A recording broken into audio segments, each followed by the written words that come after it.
happen between. Right, welcome everyone. We might as well get started. So it's my great pleasure to welcome James Holehouse to Brown today.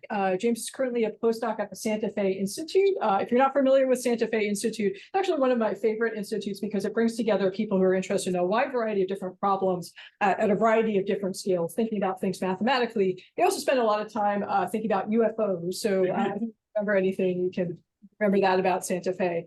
While at Santa Fe previously, James has developed an expertise at the intersection of statistics, biology, even chemistry, and a variety of other areas. So we'll also talk about social systems today. Really, the core of his research is thinking about how do you get, I'll say, order from disorder. So we like to think about things in terms of hierarchical order, but as you may know, at the smallest of scales, oftentimes for biochemical systems and chemical systems, we have to deal with randomness because small units behave according to fluctuations statistically. And so he thinks about how do you synthesize those two different, I call limits together in order to create the picture of biology that we see today. So James obtained his degrees at the University of Edinburgh before doing his postdoc, and he's looking to potentially join us here. So James, you want to take it away? Yeah, thank you very much. Yeah, it was a really nice introduction. I should say, on the topic of aliens, I have no idea what you're talking about. Yeah, so today I'm going to tell you about rules, regulations, and randomness from biological to social systems. And we start off by saying well, we don't understand the growth of rules and regulations in biology and society. Particularly, we don't know how to answer questions related to how much regulation is too much, what are the similarities and differences between biological and societal regulation, and whether there's a unifying set of principles that both determine biological and social regulatory systems. And in the past couple of decades, rules and regulations have gotten quite a bad reputation.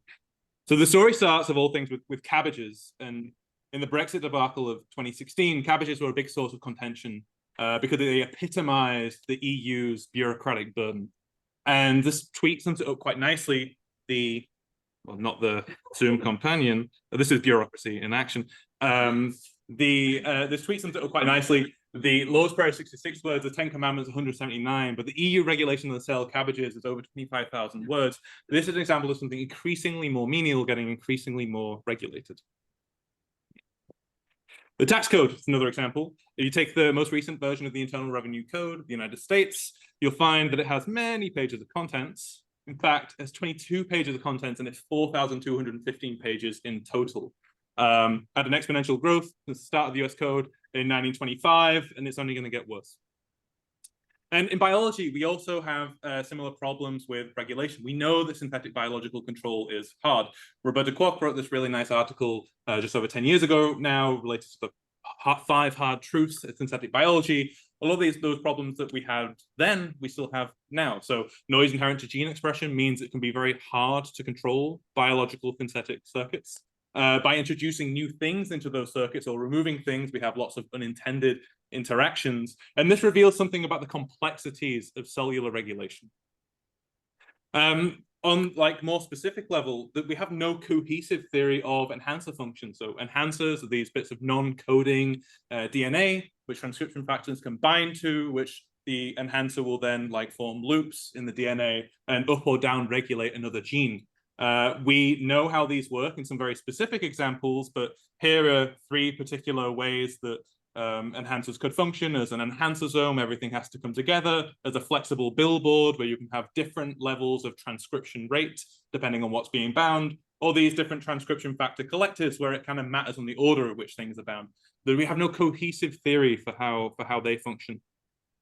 And then there's also the fantastic example of the onion paradox. So for those who aren't familiar, onion has 5 times the amount of DNA, the human genome.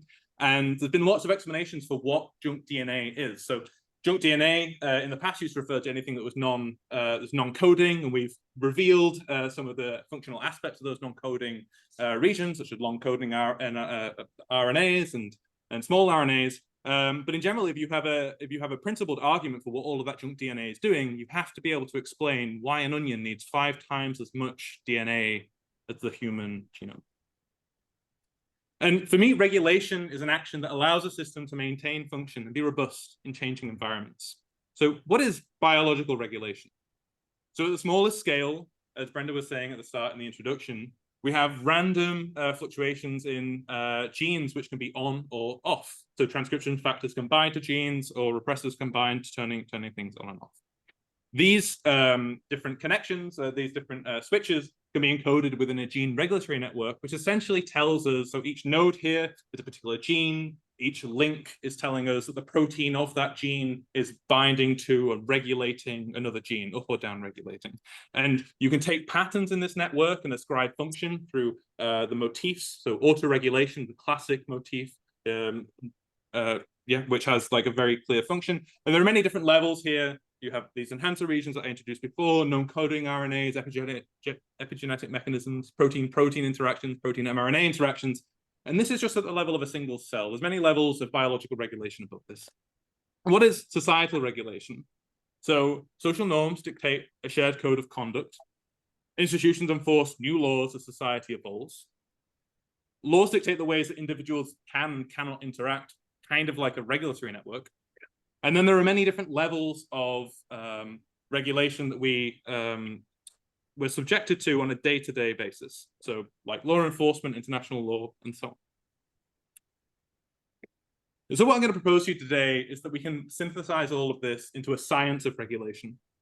One that spans biology, from cells, organisms, and ecosystems. And also human systems, from economies, sport, and government.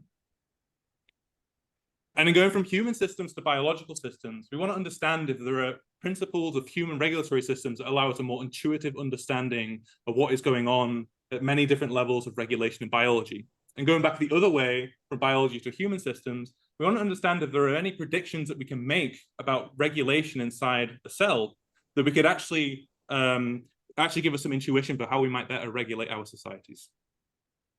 And for me, this science of regulation composes of three parts. The first is complexity. So can we understand the growth of complexity of general rule systems? The second is organization. So what are the constraints that dictate how systems regulate themselves, how they diversify new roles, and how they specialize into ones that already exist? And the third is stochasticity. So how do systems use randomness and protect useful behaviors from it? And I'm interested in these rules across living systems. So here we have an axis of system size. And here's some examples of things that I've worked on in the past at these different levels. So at the level of individual genes, I've looked into cellular biochemistry and molecular fluctuations in individual genes.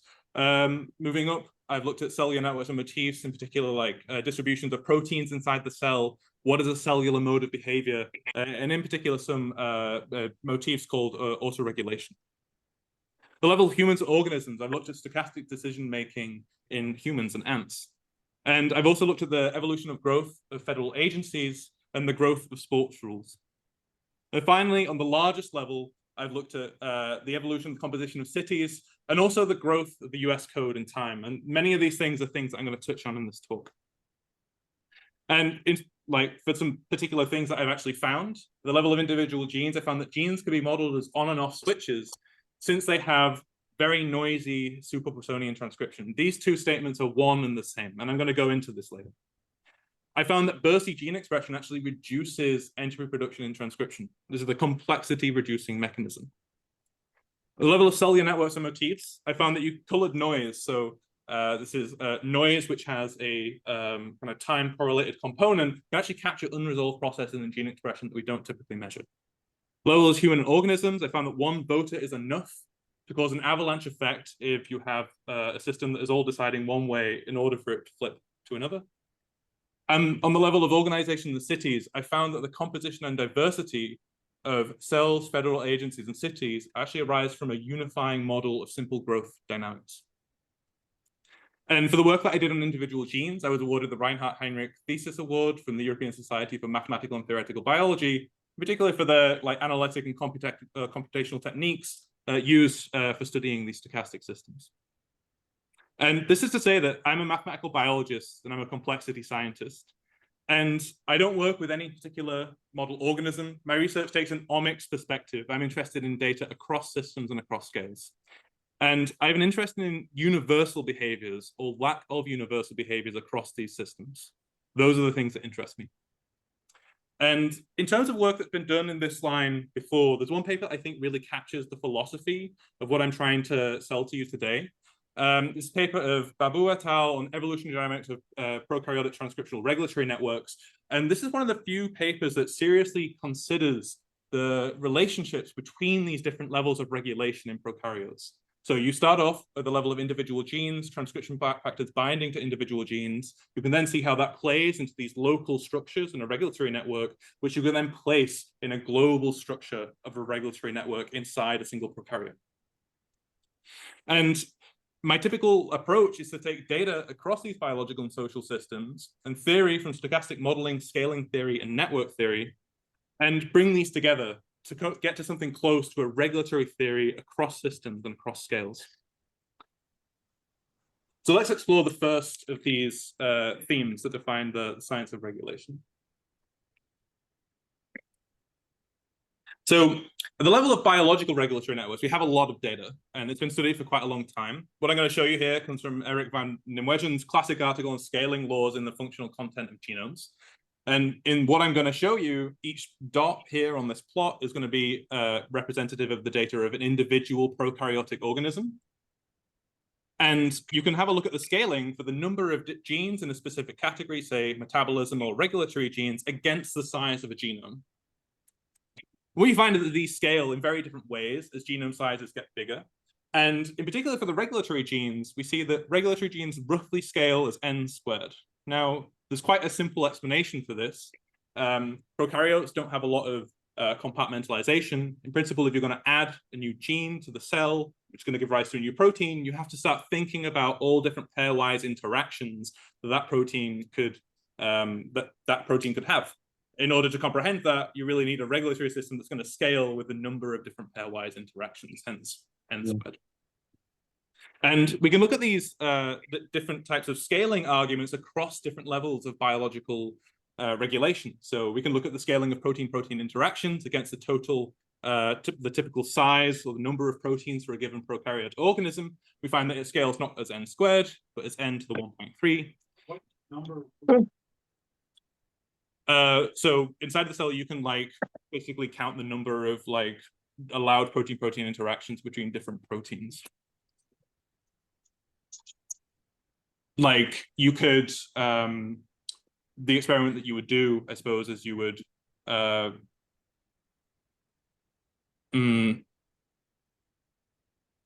I'll get back to that. It's a little bit fuzzy. So you're assuming protein experiments where yes, exactly. Protein. Yeah. But it's based on the experiment. Yeah. Sorry, this is from the string data. Yeah, this is mass spec experiments that are doing this. Yeah, it's not on the level of we're not looking at the individual protein and seeing what other things it's bound to. It's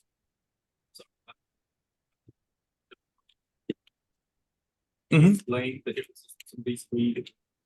Well, I think I understand some cycle, but what differentiates between regulation and metabolism related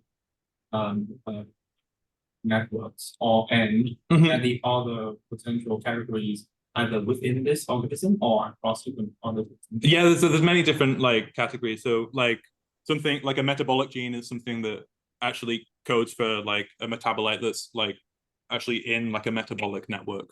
The a regulatory gene. I mean, these are all things that we, I suppose, define by hand in a sense, right? We're saying that this is involved each one of these genes in the regulatory gene category might be some kind of master transcription factor or something like that.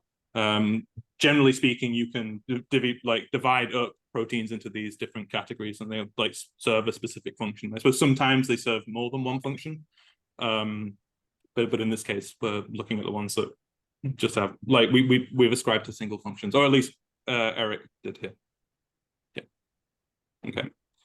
So we can look at these different scalings across the levels of biological regulation. So this on the right-hand side here is the number of synapses versus the number of neurons in brains of different sizes. So this is collated by my colleague Jose Ignacio Arroyo. We find that has a similar scaling exponent.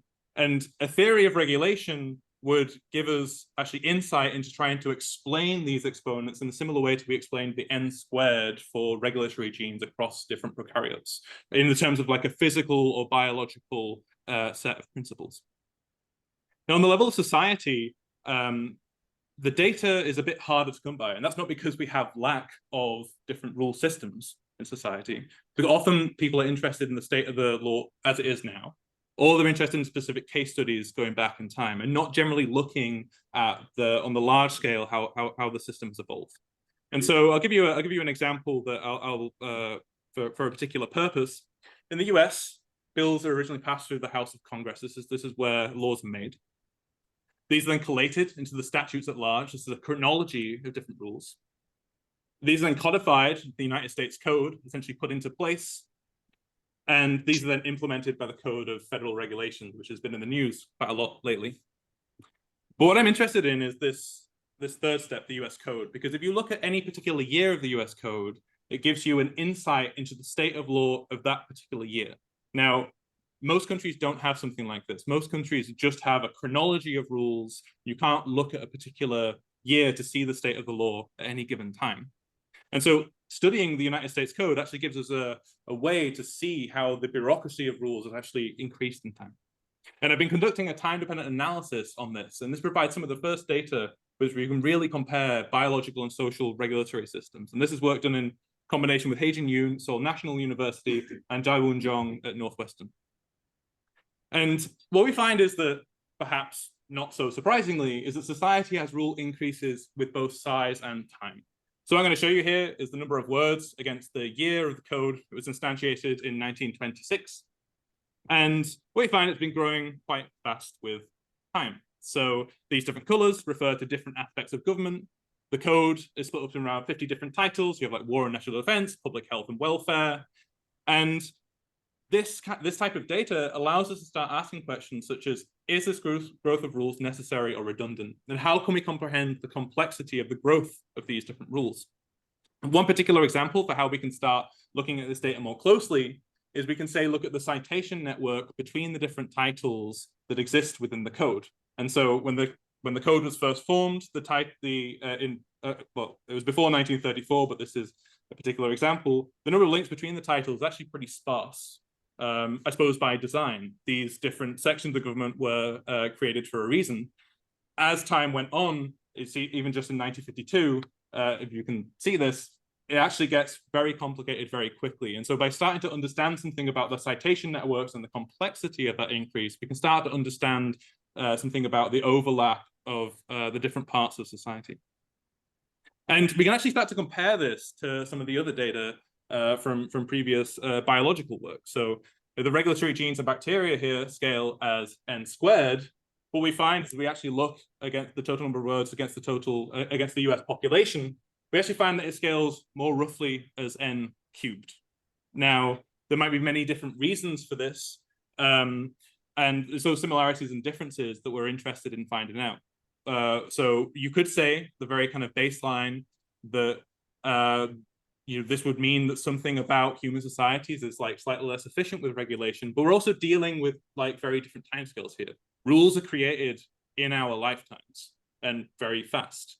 On the level, for the lifetime of an individual protein, the actual gene regulatory networks don't change that much. And there are other systems in society too. I'll go through this one relatively quickly. Is that sports rules are numerous and understandable. And it might sound like a gimmick, but in sports, we make the rules, we break the rules, we are the constraints. We understand sports very well. And the longest any like legal data goes back is 100 years. The history of cricket goes back 50 years before the War of Independence. We have data for that. And this is like provides very good data to start understanding something about rules in social systems. And so you can't find this data online. And so last year, I went to Twickenham Rugby Stadium and Lord's Cricket Ground, where I actually scanned the history of rule books for those sports. And I could pose this as a question. What do people think about the growth of sport rules? Is it going to be fast or slow?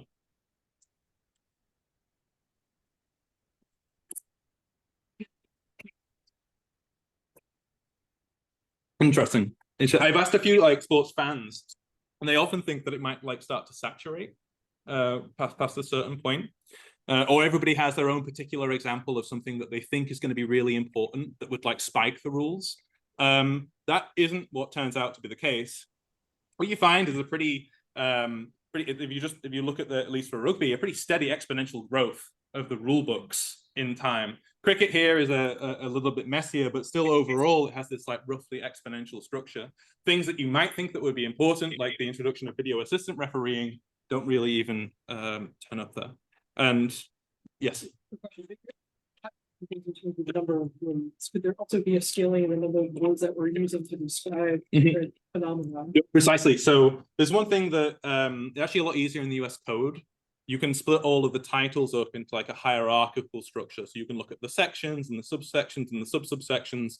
The leaves then are going to be a much better kind of metric for like the number of rules. In the sports rule books, that's a bit more difficult. And so we're actually kind of more looking into using LLMs to start actually classifying the number of rules. It's just like because it's not, these are nowhere near as big as the US code, they don't have quite the same hierarchical structure. But you're definitely right, like number of words isn't necessarily the best metric, especially since there's quite a lot of evidence coming from the social sciences literature that these rules are they start off what's called very thick. So the original rules of rugby legislated very broadly. Like there's actually the small documents, but you could roughly play the game of rugby now using that set of rules. As time's gone on, the types of rules that have been introduced have been a lot thinner in the sense that they apply to a very specific aspect of the game. And so exactly like what a rule is like kind of changing in time. But what we're mostly interested in is like, I suppose, the level of something akin to like a level of regulation. Yeah. And just to kind of like bring it back to the relationship between these two systems, we actually find, so in both biological and social systems, that rules are growing quite a lot faster than the sizes of those systems. This perhaps isn't so surprising, but in a certain sense, they have a similar function because you can play rugby basically using the rule book way back when now. You might say, well, this is very different in biology. Like, you know, the cells, like a prokaryotic cell operating very, very differently than a multicellular eukaryote. But in a certain way, they have very similar function. They're both still trying to like divide, survive, and thrive. So, you know, this growth of regulation is actually, I think, there are a lot of parallels between these social and biological systems. And part of what I really want to do as this research goes on is actually start to distill where this stuff stops being like metaphor or analogy, and when there's actually like something more akin to like a substance-free model of what a regulatory system might look like. So let's have a look at the second of these themes on organization. So what are the constraints that dictate how systems regulate, diversify, and specialize? And so if we look across biological and social systems, we can start to parse them in ways that actually allow for productive comparisons between them. We take a population of cells and put it in a mass spectrometer. We actually can get a measure of abundance of different proteins, which we can then rank order. So for example, this is a real example of the data from E. coli. We have different proteins, tough, which has a certain abundance, which we can then rank, or PGK, which we can rank. We can do the same thing for cities. If we take the different occupations in a city, we can then rank order, say, doctors, lawyers, and chefs. And in both of these complex systems, it's the people working inside cities that are doing things, and in cells, it's proteins that are also doing things.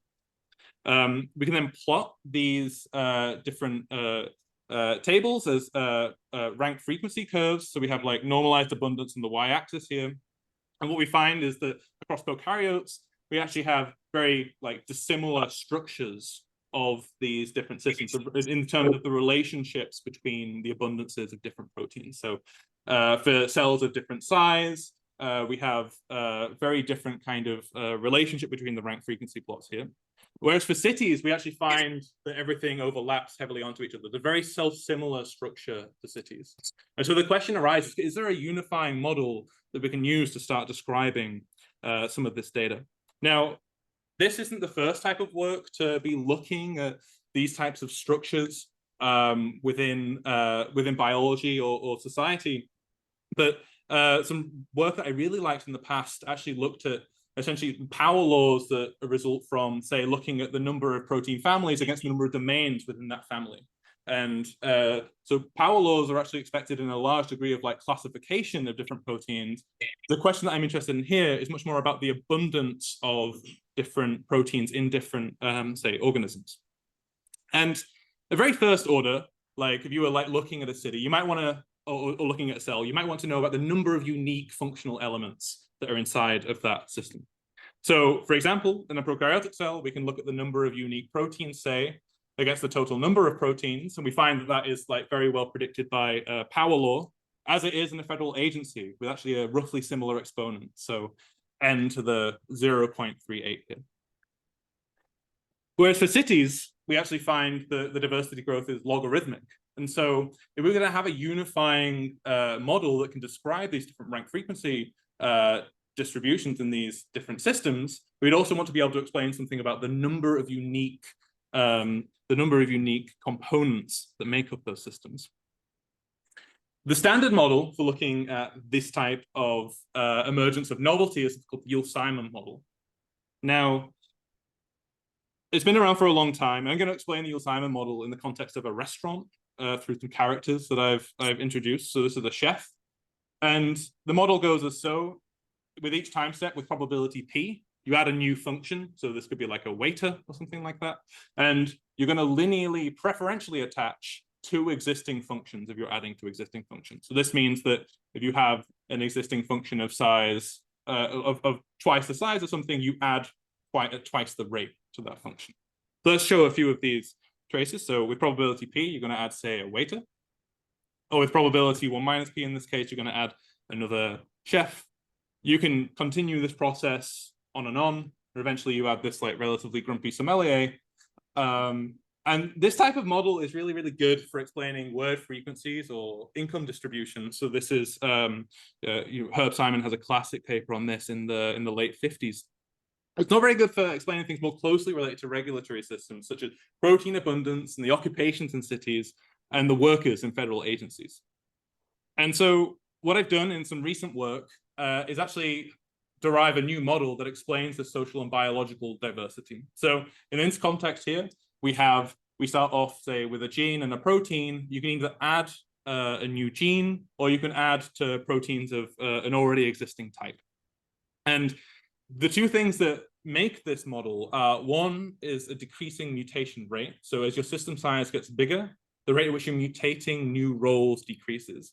This is to account for the reality that as system sizes get bigger, like as you've seen in the data, we actually do generally add functions at much lesser than the rate of, like, it's not linear, you know, as the system size gets bigger, the number of unique functions is not linear in that system size.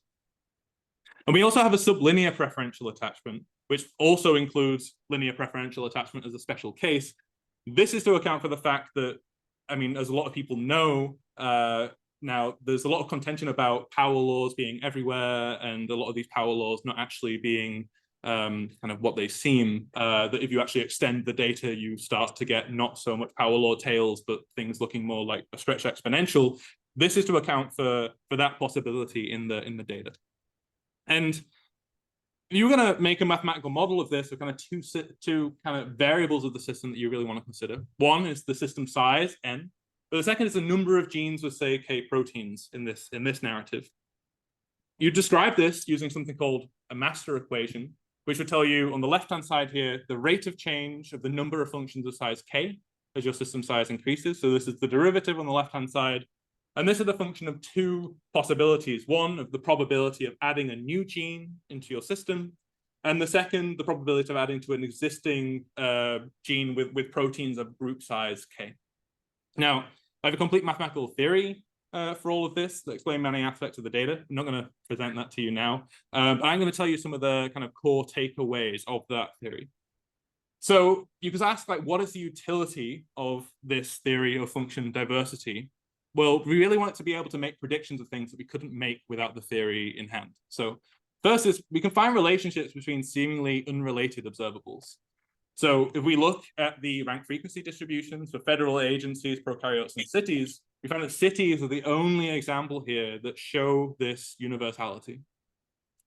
This is a direct consequence, and you can see it in the model, of the fact that the cities have logarithmically growing diversity curves. The other two cases, it's both power law. You need this logarithmic diversity in order to get this universality for cities. The second is it allows us to look for global processes that generate useful distributions in the cheapest possible way. So one of the goals of this type of modeling is that if you were modeling protein abundance distributions here, you don't have to think about, or I suppose we're not thinking about the interactions that each of these proteins has with everything else. We're more so thinking about the types of mechanisms that can lead to this global structure.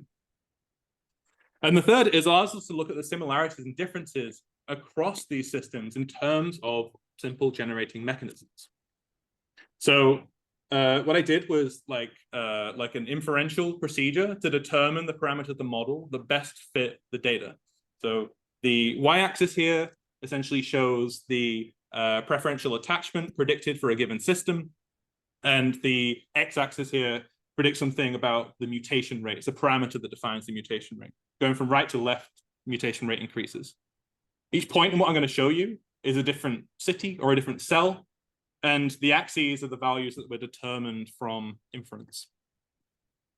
So we look across the federal agencies, what we find is quite a substantial trade-off between having more preferential attachment, so a greater propensity to increase functions that are already of larger size, and mutation rate. And this is to say, really, that either a federal agency is highly generalized or highly specialized. And we find a very similar trade-off for cells, quite a bit steeper, but essentially cells are either generalists or specialists too. And this is going to be, and something we're looking into now, that relating these different findings in this space to the kind of environmental conditions that these different systems have to deal with. And finally, for the cities, we find that everything is like roughly around the same value as might be expected from its self-similarity. But this is just to say that one of the interesting things I find here is actually that the two social systems are actually much further away from each other than they are to the biological system in the middle. And so when we're thinking about like more universal models of regulation and the growth of system structure, like biology versus society is kind of the wrong way to view things. And actually it should be more about the types of connections and the types of things that that system is trying to optimize for. And all of this has been written in a couple of papers now. Essentially, we explain this universality and the lack of it across biological and social systems, and many other things too. So be on the lookout for those. And so the final theme here is stochasticity. So how do systems use randomness and protect useful behaviors from it? And if we go to the level of a cell, we now know that cells are very random stochastic environments. So on the left-hand side here, I'm going to show you the fluorescence of two different colored proteins in a single cell. Just from this is from a stochastic simulation, assuming just like simple intrinsic noise, you can get very wild fluctuations in the fluorescence of two constitutively expressed proteins. This is stuff that has been seen in experiment. On a population of cells, you would see a large degree of phenotypic heterogeneity purely as a result of stochasticity inside the cell. This is completely non-genetic variations in the phenotype. And the classic work on this was done in the late 90s by McAdams and Arkin, and in the early 2000s by Elowitz et al. And this brought a large array of questions about the role of randomness inside the cell, such as when can noise actually be useful? Often noise is seen as a detrimental factor, right? But there are many things about noise inside the cell that can actually be of benefit.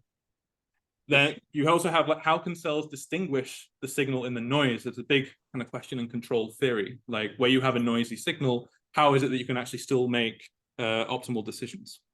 And how can we separate the different sources of noise that exist inside the cell? How can we tear apart noise that is related to intrinsically random waiting times for processes inside the cell from things such as cell-to-cell differences in the population? And one thing I focused very heavily on during my PhD was actually the burstiness of transcription. So by this, I mean that there's this universal behavior where if you look across different genes and different organisms, they actually express a large degree of mRNA in a very short time in these bursts. So this is a very noisy process, much more noisy than just simple Protonian constitutive expression. And there's been some really good work actually looking at this inside the cell. So this comes from Helen Garcia's lab in Berkeley, and you can basically see the fluorescence on the y-axis here of the mRNA changing in time, the genes switching between this kind of like on and off state. The most simple model to describe this type of process would be this on-off gene, which essentially you can model all of this in a Markovian way, and you can recover very nicely the phenomenological results of what happens on the biological level. And there's kind of a disconnect here, though, in that if you use this type of model with like gene switching on and off and transcribing, and you fit it to the data, it would imply a burst duration of about hundredths of a second, whereas the biochemical reality is actually the activator unbinding operates on orders of tenths of a second. And so my work was concerned with reconciling this phenomenology with reality. And if you start to consider more realistic models of what's going on, you can actually start to get more to the heart of like a very good description of the process. So these would be including things such as multiple binding sites of the transcription factors of the gene, multiple transcription rates, complex gene state architectures. There are many different processes that occur in the lead up to mRNA being transcribed by a gene. Promoter proximal pausing being one of those, and also nascent mRNA elongation. And one of the something that's becoming increasingly more possible now is actually, instead of looking at the distributions of mRNA across populations of cells, we can actually start to measure these waiting time distributions for mRNA to be produced inside a single cell. Lots of benefits to having this type of measurement. Time-dependent data actually gives like a full resolution of all model parameters, unlike steady-state data where one timescale is always going to be unresolved. And basically what that means in this context is you can imagine this time axis here at the bottom. Each dot here represents a transcription event. And you're interested then in the waiting times between these events and transcription. And if you take this kind of more phenomenological model and compare it to something more realistic that has RNA polymerase binding and nascent mRNA elongation, what you find is actually the regime of bursty transcription in both models actually correspond to the case in which the waiting time statistics are very, very similar. So this is the reason why it's very difficult. One, why the phenomenological models work very, very well. Yeah.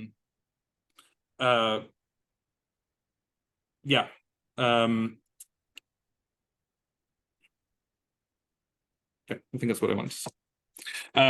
But moreover, there are actually examples that we found in subsequent work of expression dynamics inside the cell actually being very unnoisy. And so you can extend these models that we had before. And essentially, if you include the fact that you have basically multiple different stages of mRNA inside the cell, you have multiple step degradation, you can actually start to explain very deterministic mRNA expression inside, in this case, inside in fission yeast. And this is something that was kind of unprecedented in the previous literature. Typically, transcription was seen to be either like as occur in bursts or in like a very kind of Personian constitutive type way. And so this kind of brings me to one of the things that I've been taking on much more recently is this deterministic versus stochastic modeling of random dynamics inside the cell. In particular, how did deterministic and stochastic modeling approaches differ? And so I'm just going to give a like kind of simple overview of like the relationship between like a deterministic model and a stochastic model. Deterministic on the left here, stochastic on the right. This y-axis is mean protein number, and then we have probability here and molecule number down here. So the ideal situation is that, let's say you have a deterministic model that has bistability. You would have a stochastic model that would have two probability modes. So if you like just take your model and make it stochastic, there are easy ways of doing that. this would be like the ideal situation, and often what people think about when we're doing modeling. But there are many examples of having, say, bistability in a deterministic model, which corresponds to monomodality in a stochastic, and vice versa, where you have a deterministic model that has monomodality and a stochastic model that has bimodality. It's known as Kaiser's paradox. It's relatively well known, but I'd say not really studied enough. A really nice example of something from a regulatory system that subscribes to this is actually genetic autoregulation. So this is, if you model this deterministically, it's always monostable, but it has large regimes where you actually get bimodality in the expression of a protein that regulates itself. And so we can then start to ask, like, what is a mode of behavior? If these differences occur between deterministic and stochastic models, can we actually say what behaviors a process actually is exhibiting just by, say, looking at a probability distribution over the states of that system? And so some of the classic experiments done in the early 2000s here by Alexander van Oudenaarde looked at explaining, trying to use the lac system in order to generate bimodality in a population of cells. They did this using a deterministic argument, where essentially they say this switch-like behavior of cells either fluorescing some green fluorescent protein or not was defined by this bistability in a model that they derived. Cells possess one of two phenotypic states. And then the confirmation of their theory was actually by looking at the distribution of fluorescences over that population, where you say, okay, so the model has bistability, you have two modes of a probability distribution seen in the data, and this is indicative of two different mechanisms explaining either the fluorescence in the cell being on or off.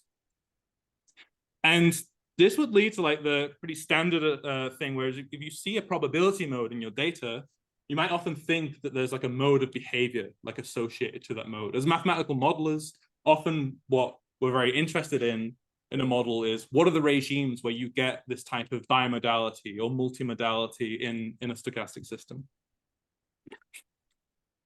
But there are examples where probability modes and behavioral modes are not one and the same, and they're actually not too hard to find.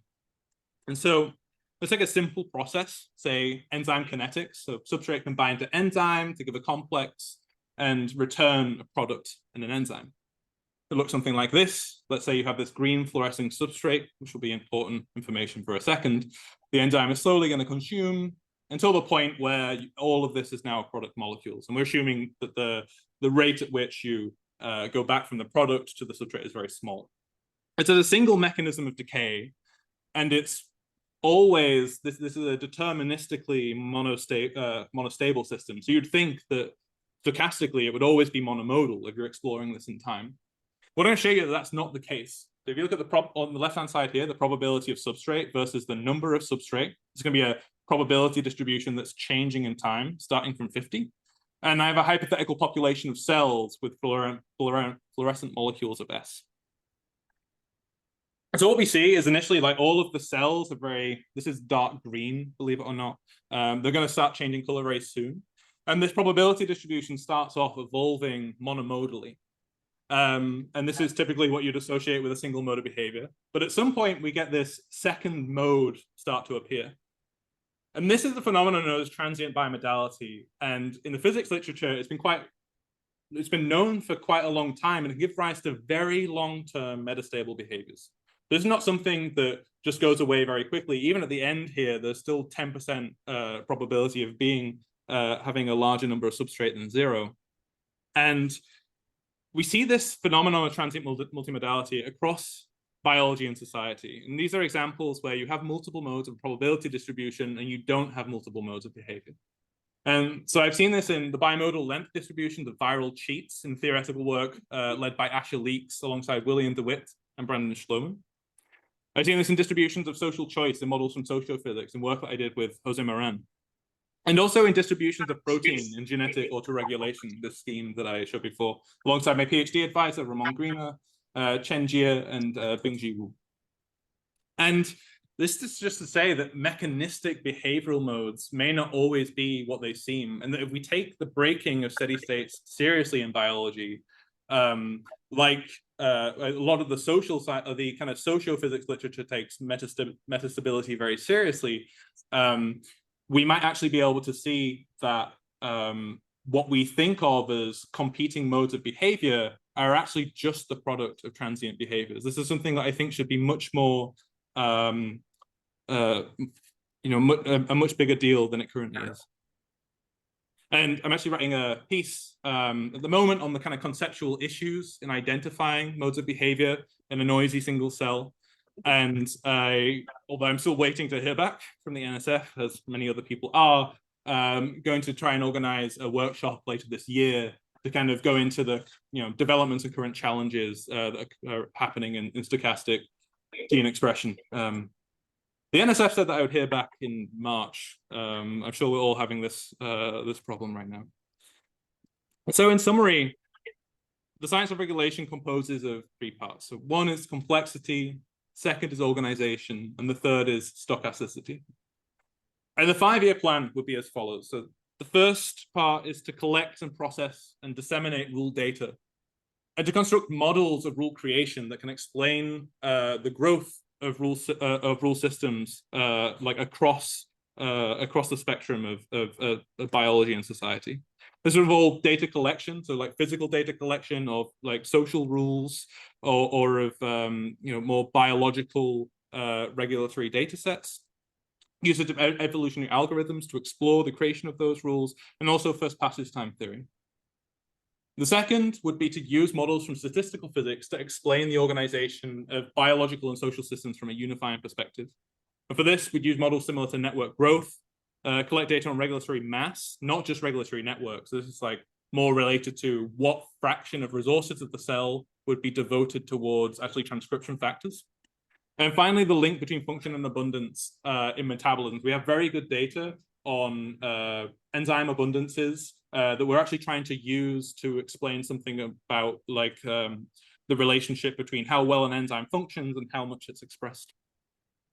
And third, we're going to articulate what is meant by a mode of behavior and understand the origin of transient behavioral modes. And for this, I'm going to use stochastic chemical kinetics, absorption time distributions, and the principle of maximum entropy production. This work obviously wasn't done in a vacuum. It was done alongside many other really talented people, including many biologists and physicists and social scientists. Shout out to my PhD advisor, Ramon Grima, at the University of Edinburgh, and Chris Kempers, Sid Redner, and Jeffrey West and Heijin Yoon, all associated with the Santa Fe Institute. And I'd love to start the RQ, Rules, Regulation, and Randomness Lab at Brown. And we would be asking questions such as, what does the rulebook of biology look like? By understanding how society is regulated, can we more intuitively understand biological regulation? And how does randomness complicate our understanding of regulation? Thank you.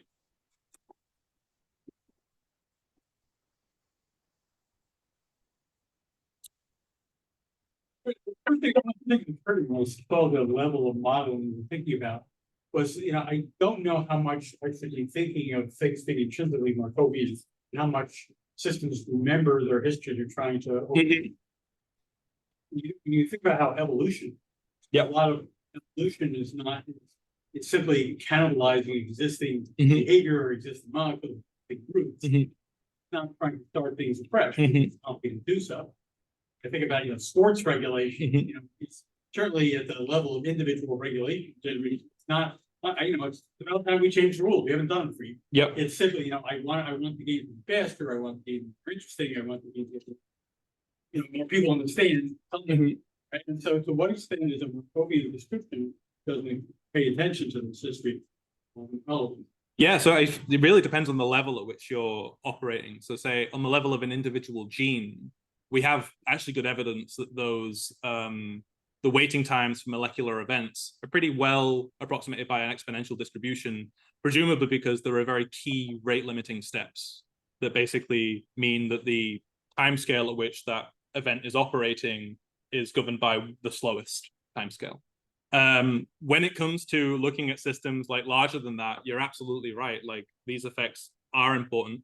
But like models of like network growth, very like, for example, in explaining like the connections in the World Wide Web are very good at what they do. And you know, like they do use the Markovian assumption, but the understanding there is that you're not actually interested in, say, like an individual web page, which is going to be highly non-Markovian. You're more interested in like the statistics of that resulting network that result from a generating process.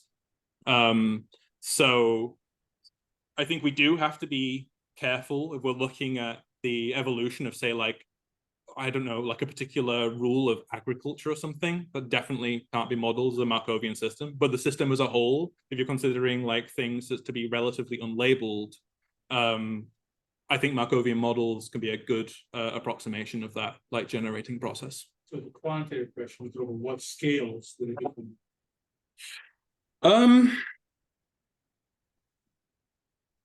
I don't know. I suppose like let's say if you were just modeling the growth of the rules of agriculture, these are going to differ quite wildly from the growth of the rules of public health. And so if you could have a whole model for the entirety of the US code that gives one thing, but then if you actually start like tearing apart those bits of the system, you will get like subtly different things that are making up a larger picture of the whole. So it's a very good question and one that I definitely like want to look into. But yeah, I think for me it was still like it would more come back to like the role of like heterogeneity in these generating processes as kind of like a proxy of that in a way. I think that's something that we would more easily be able to access. Like I'm not a legal scholar. Like yeah, to go into like individual case studies is probably something that I'm less interested in. Yeah.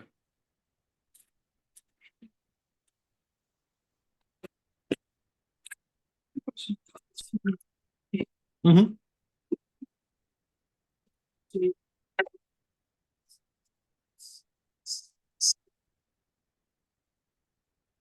Mm-hmm.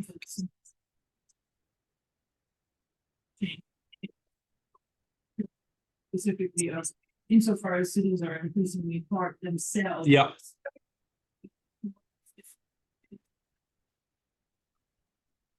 That's system called city. Yeah. Yeah, for sure. I think like the modeling is the key aspect of that. So the model is purely, in a sense, endogenous. Like it's not thinking about the effect of outside influence and so on. And so the degree to which mm-hmm. Mm-hmm. Mm-hmm.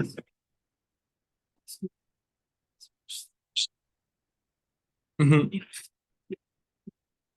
Mm-hmm. Mm-hmm. So I suppose for me, it's going to be how well just does a purely endogenous model actually fit the data. So there are examples where like things are really wrong. So an example would be if you just have like occupation data for cities in Puerto Rico, it doesn't really tell you all that much because a lot of people that live in Puerto Rico aren't actually working. Like they're very kind of like weird society, like very weird cities from that kind of like data perspective. So actually the fact that we can't model those cities is an example, I suppose, of say, well, either it doesn't correspond to the endogenous dynamics are completely different, or it's telling us something about the actual exogenous influences that are happening in those cities, which we can then more closely relate to things that we know about how people are holidaying there and so on and so forth. So, but there are other methods that you could just do like a kind of data-driven approach alone. In the context of, say, like, for example, in the context of gene expression, one of really nice devices that was created was this like distinction between intrinsic noise and extrinsic noise. So if you look at the noise of like transcription in a cell, intrinsic noise is anything related to like actually like waiting times for those events for that like transcript to be produced. Extrinsic noise is anything that comes from like cell-to-cell variability. And they're actually like ways that you can experimentally determine what is intrinsic and extrinsic. So in that case, you would have two like copies of a gene that express a different color of fluorescent reporter, which you can then use in like to look at the noise statistics of that to see what is down to cell variability and what is down to like intrinsic variability. We can't do that for like an individual city, right? So we can't like make another copy of it and then see like how robust that abundance distribution is. But we can look across cities that seem to be quite similar in like their type and their size. So one thing that we've looked at or we've thought about doing in the past is actually say for those cities in Puerto Rico, actually starting to like compare across those cities in a way that are of similar like I don't know, like narrative and how they function and of similar size, and seeing how like, you know, to try and get some kind of idea what is like exogenous and what is endogenous. I forget whether this is the organization where we have the linear regressions and you're looking for the power laws. Oh yeah, this.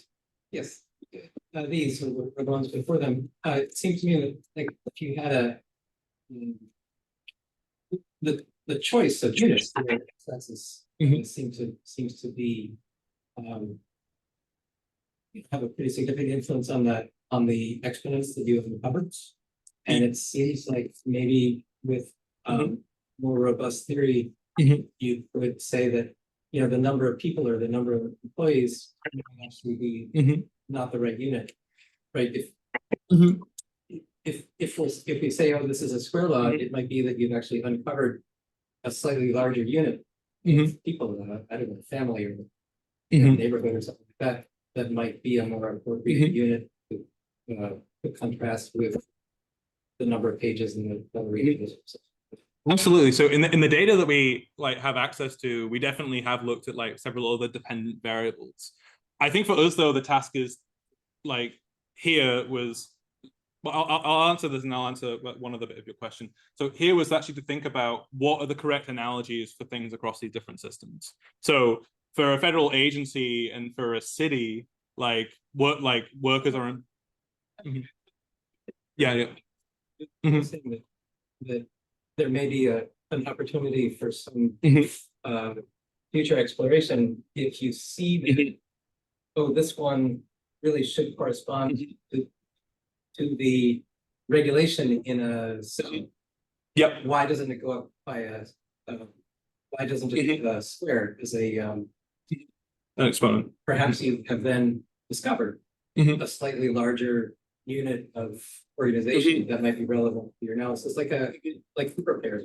Yeah, I mean that are not a real thing, but kind of become a. Yeah, no, for sure. So there are some cool aspects of this. So for example, like these different ways of parsing the system scale often in ways that you might not expect. So for example, like if you look at the size of a city in terms of the number of people, I don't know whether that scales linearly in terms of the families. Like sometimes these different measures are proportional to each other, but I agree. It's like definitely very interesting to like consider those other variables. We don't have access to that data, unfortunately. So yeah, but you're absolutely right. Like that dependent variable does have a distinct impact on the exponent. Absolutely.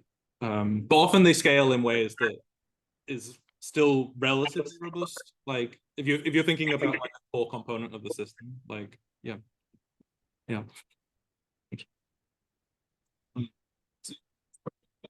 Is society something like animal society, like beehives and and the second question is, I missed this, but we think about the goals of these rules. Rules are not just made for whatever, right? There's goals, objectives, like rule systems. So to satisfy certain behavior context for society that we optimize for a bunch of different things. So how do you want to put potentially integrate and even potentially use them to explain the differences in these different, for example, scaling laws and experiments? Yeah, so for that second part, it's really interesting to think about like the different definitions. So of course, like I can say like coarse-grained level, like a regulatory network is essentially telling you what a gene and a protein can or can't do in the same way of like as a set of laws. But there are many different generating mechanisms. And so actually one of the benefits that you get by comparing these things across across different systems is that some of these systems are much more interpretable than others. So sports is a good example, I think, of where you have actually quite a lot of different reasons for the creation of rules. I've spoken to the people that make the rules in rugby and cricket, actually, and there's some interesting stories, but typically, like, think of rules only coming about through, like, for example, if something in the sport is dangerous, or like a tactic becomes like too gamified, like where it makes the sport boring. And that would be like more of like an endogenous creation that's like kind of not due to like external influence, right? But there are things like the introduction of video assistant refereeing, which that was because of other advances in society that like could actually kind of make that start to be possible. But there are other things like I was talking to the guy, the advisor for the laws of cricket, and he said every week or every month, like this Pakistani lawyer will call him up. The fact that he's a lawyer isn't support, loves cricket. And so he would always be saying, what if this was to happen? Or what if that was to happen? And most of the time, the advisor's like, no, that wouldn't happen. But every now and again, it does, right? And like, it's like, oh, well, yeah, we should probably legislate for that. And the point there is that I think a lot of the time when people think about the increases of rules, they think of like, it's like in this space and you're kind of like filling out this like orb and it's like saturating. But it's really more like, I think the more rules you have, the more like gaps there are between like other rules. And that's probably more the type of explanation that you'd want to kind of capture those like more like exponential behaviors with time. On the first point that you made, we are actually looking at data from ecological systems, and there's quite a lot of evidence to think that cities are actually quite closely related to ecologies. So you've got species area relationships. So a species area curve, essentially, if you can look at like an ecosystem and then like increase the area and start to look at the number of unique species that are within that area, you find something that is debatably either very like slow power law or something that's quite logarithmic. And from a narrativistic perspective, like cities and ecosystems share quite a lot of similarities. Like, you know, it's each individual agent in an ecosystem or a city that's trying to optimize for themselves, right? Unlike in a cell where the DNA is really like in charge of what is being expressed, or in a federal agency where you have this type of hierarchical structure. So we're definitely looking at other examples to try and expand this repertoire. Absolutely. Nice talk. So I'm an evolutionary genesis, so pretend that I guess I follow that. But something that stood out to me was that all kind of these like examples that you gave seem to be on relatively small timescales. To some degree, with the exception of like bits of comparative analysis of different types of like eukaryotes, prokaryotes. But I wonder, has this idea been thought about or studied on, I guess, like larger evolutionary scales, like in general? Like one thing that immediately comes to mind is the change in ploidy level, or just a change in karyotype or like number of chromosomes. So there's like this general idea that there's a haploid, and then haploid cycle and back to haploid, but then right, we get these crazy polyploids which affect potentially rule changes in the mating systems and whatnot. But yeah. Yeah, I mean, I would love for us to have like access to data that would allow us like to make more of those claims. I suppose there are like there's a few data sets that could give us some insight. So like the Lenski experiments could, like, I don't know, if like in that kind of setup, if you could see, like really see how like the gene regulatory network was changing in like over very long periods of time, I think that would be really, really beneficial. But there's actually one of the big benefits of looking at the social systems in that, you know, the US code like really started off as quite a small document. You can really trace the evolution of that up to the present day, which is more difficult to do in a biological setting. But I don't think it's impossible. My hope is something that we can actually look at in the future. And like, you know, actually like the experiments and like procedures to determine gene regulatory networks are getting better every year. And getting more complete. I mean, recently they came up with a tax-seq, which takes into account like the role of chromatin and like regulation and stuff. And you know, I'm hopeful that we'll be able to do something with biological systems, but at least we can now with social systems.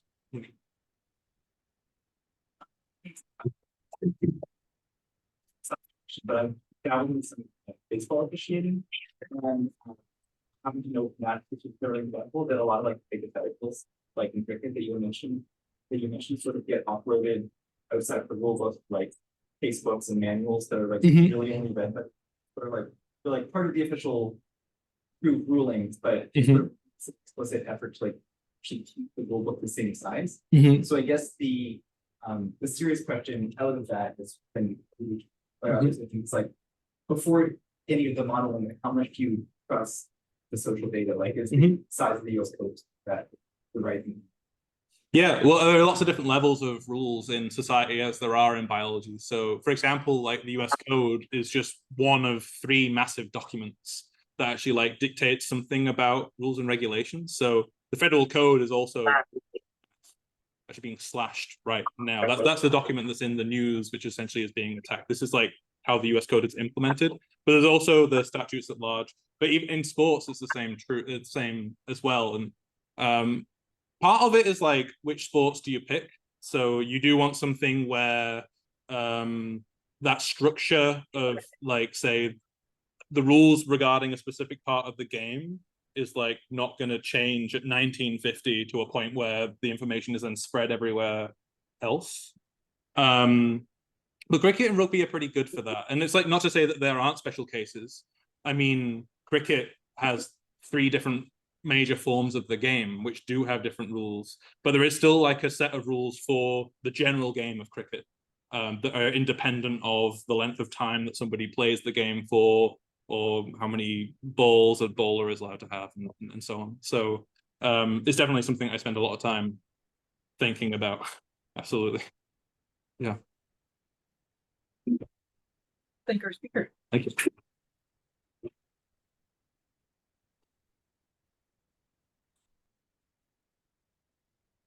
At any point, or I'll be having lunch, I think, momentarily. I have a lot of questions. Perfect.